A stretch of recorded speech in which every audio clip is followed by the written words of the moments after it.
আসসালামু আলাইকুম প্রিয় দর্শক, আমি তুষার আহমেদ শুভ। আশা করি আপনারা সবাই অনেক ভালো আছেন। আবারও চলে আসলাম আকর্ষণীয় সুপার ডুপার হাই ভোল্টেজ একটি ফুটবল ম্যাচ নিয়ে আপনাদের মাঝে। ঐতিহ্যবাহী নোয়াগাঁও ডাবল ফিস ফুটবল টুর্নামেন্টের আজ প্রথম কোয়ার্টার ফাইনাল ম্যাচটির মধ্যে আপনাদের সবাইকে জানাচ্ছি স্বাগত। আজকের এই খেলায় যে দুইটি শক্তিশালী দল অংশগ্রহণ করবে, বিটগড় ফুটবল একাদশ বনাম তিতাস ফুটবল একাদশ। আজকের এই হাই ভোল্টেজ ফুটবল খেলাটি হাজার হাজার দর্শকের মধ্য দিয়ে সমাপ্তি হলো। তারপর বিটগড় গ্রামের বিজয়ী দলের বিজয় উল্লাস শুরু হলো। তাহলে আপনারা সবাই দেখতে থাকুন তুষার ব্লগার পেজের মধ্যে আজকের এই পুরো আয়োজন। এখন শুরু হলো গ্রুপিং। দুই দলের অধিনায়ক নিয়ে সবাইকে বুঝিতেছে যে কোন জায়গায় কে ভালো খেলতে পারে। আজকের এই প্রথম কোয়ার্টার ফাইনাল ম্যাচটি দুইজনের হাত ধরে আজকে উদ্বোধন হয়। তাহলে আপনারা সবাই দেখতে থাকুন। গোল হলে জানিয়ে দেব আমি তুষার আহমেদ শুভ।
খেলা আরম্ভ হওয়ার 10 মিনিট পরই তিতাস একাদশকে এক গোল দিয়ে ফেলেছে বিটগড় ফুটবল একাদশ। বিটগড় ফুটবল একাদশ 1, তিতাস ফুটবল একাদশ 0।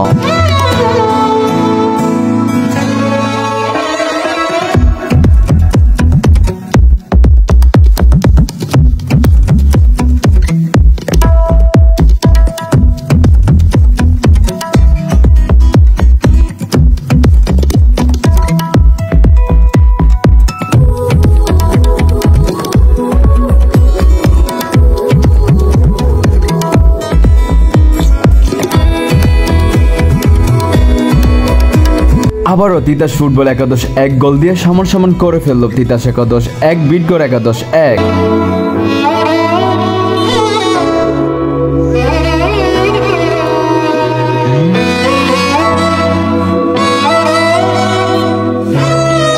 আজকের খেলার উইন বিটগড় ফুটবল একাদশ। বিটগড় ফুটবল একাদশ 5, তিতাস ফুটবল একাদশ 1 গোলে হেরে গেল বিটগড় ফুটবল একাদশ কাছে। কংগ্রাচুলেশন বিটগড় ফুটবল একাদশ। আসসালামু আলাইকুম। তো অনেক ভালো লাগছে আপনাদের এখানে খেলে। তো ভালো ছিল, তবুও আমরা চেষ্টা করছি খেলাটা দেওয়ার। সবাই যার যার জায়গা থেকে ভালো খেলছে, আমরা ম্যাচ জিতছি ইনশাল্লাহ।